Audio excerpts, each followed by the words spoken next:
Welcome everyone to Weekly News and DW with Major Tidbits, and the topic for this video is Zelensky at Trump nagkasagutan. In his infinite wisdom, the puppet of our Lord and Savior Elon Musk at kanyang human shield na anak, President of the United States Donald John Trump staged a press conference patungkol sa deal ng Amerika at Ukraine para sa isang malakihang mineral mine sa Ukraine kapalit ang pagpapatuloy na pagbigay ng Amerika ng mga kargamento at armas laban sa Russia. I mean, isipin mo yon, para lang maprotektahan mo pa ang bansa mo, i-give up mo yung mga mineral ng bansa mo na pwede mo sanang magamit para matulungang bumangon ang iyong bansa after the war, just so that you can fight the war. We remember na isa sa mga dahilan kung bakit nagkaroon ng lakas ng loob si Putin para i-invade ang Ukraine ay dahil wala ng nuclear weapons ang Ukraine. Kasi nung na-dissolve ang Soviet Union noong 1991, nagkaroon ng deal. The Ukrainian people gave up their nuclear weapon kasi at that time, sila yung number 3 sa may pinakamaraming nuclear weapons sa buong mundo. They gave it all up ayon sa kasunduan ng US, UK at Russia na may understanding na poprotektahan ang kanilang soberanya noong 1993, 2 years after the Soviet Union collapse.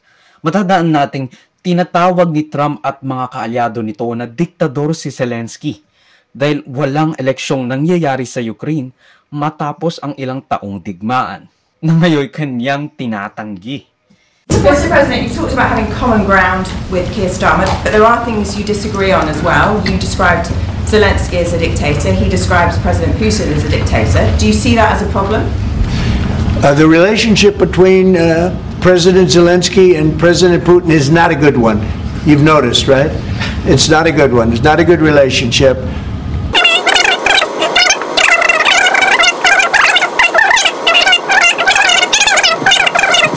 I think we're going to have a very good relationship, but the relationship between them is not the best. Mr. President, do you still think that Mr. Zelensky is a dictator?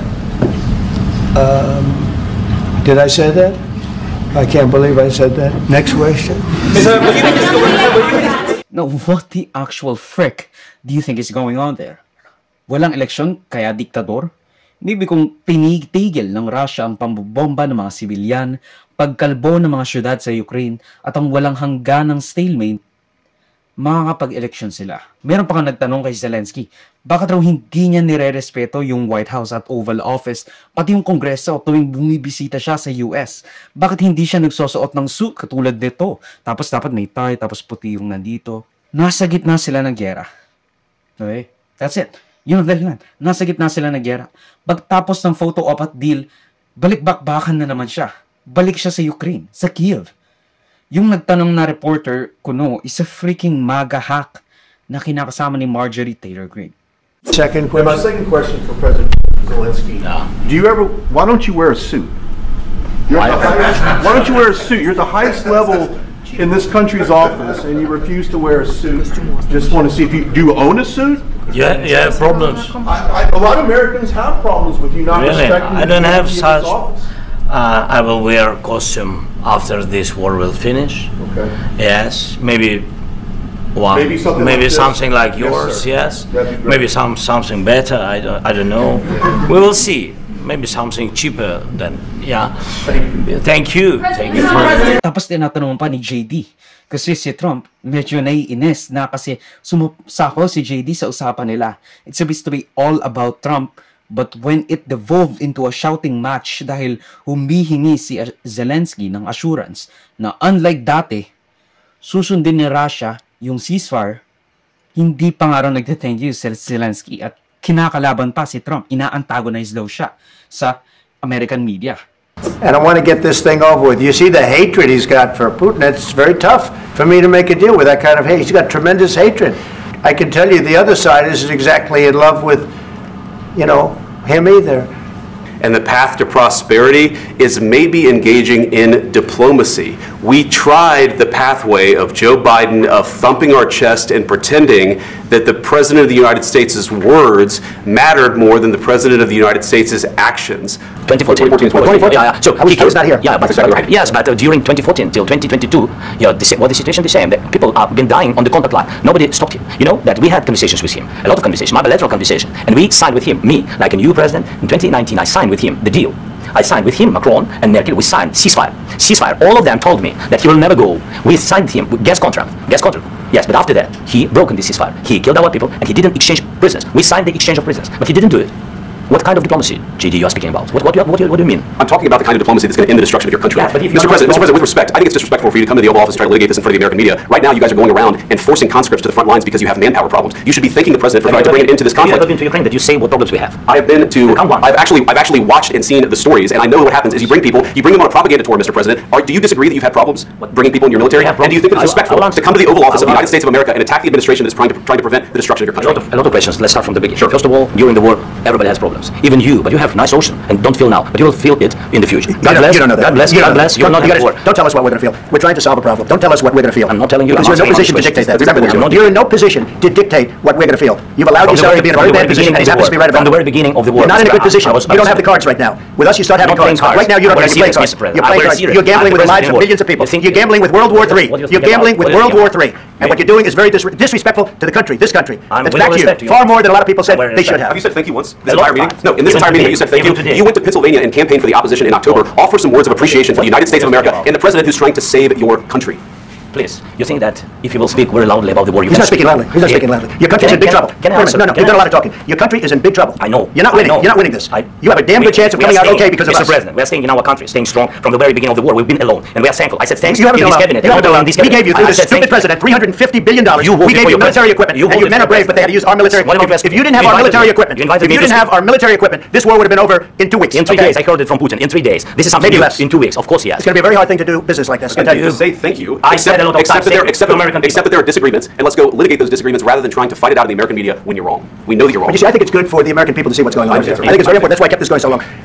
You have to be thankful. You don't have the cards. You're buried there. Your people are dying. You're running low on soldiers. Listen, you're running low on soldiers. It would be a damn good thing. Then you tell us, I don't want a ceasefire. I don't want a ceasefire. I want to go, and I want this. Look, if you could get a ceasefire right now, I tell you take it so the bullets stop flying and your men stop getting killed. Of course, we want to stop the war. But I'm saying you don't want a ceasefire. I said to you, I want a ceasefire because you get a ceasefire faster than an agreement. Ask our people about ceasefire. What they think. That wasn't with me. That wasn't with me. That was with a guy named Biden who was not a smart person. That was with Obama. It was your president. Excuse me. That was with Obama who gave you sheets and I gave you javelins. Yes. I gave you the javelins to take out all those tanks. Obama gave you sheets. In fact, the statement is Obama gave sheets and Trump gave javelins. You got to be more thankful.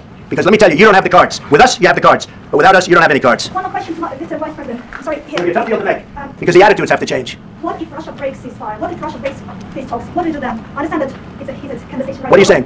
She's asking what if Russia breaks the ceasefire? Well, what if anything? What if a bomb drops on your head right now? Okay? What if they broke it? I don't know. They broke it with Biden because Biden, they didn't respect him. They didn't respect Obama. They respect me.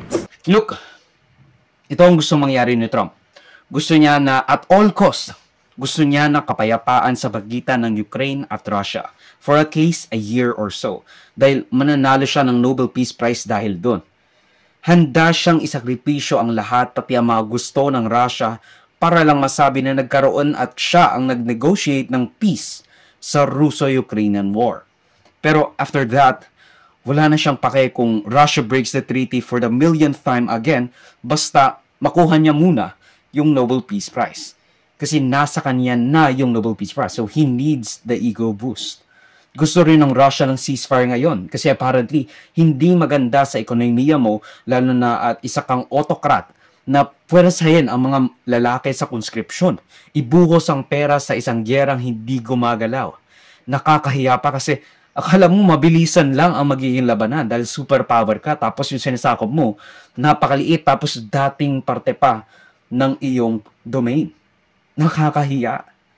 Tapos ngayon, hindi mo man lang masakop. Now, in the end, hindi natuloy ang pirmahan ng mineral deal that would have greatly benefited in the US. Dahil, in the end, hindi natuloy ang pirmahan ng mineral deal that would have greatly benefited the US dahil maraming rare earth metals sa Ukraine. Dahil dito, the US is already losing its allies when it literally is the duty of the United States to project na willing kaming protektahan kayo. lalo na ang Ukraine in the first place, para hindi matakot ang Pilipinas, Japan at Taiwan. Lalo na at unti-unting naging agresibo ang China sa West Philippine Sea at Taiwanese Strait. And for the first time ever, nag-meet ang leader ng NATO countries at Ukraine nang wala ang US.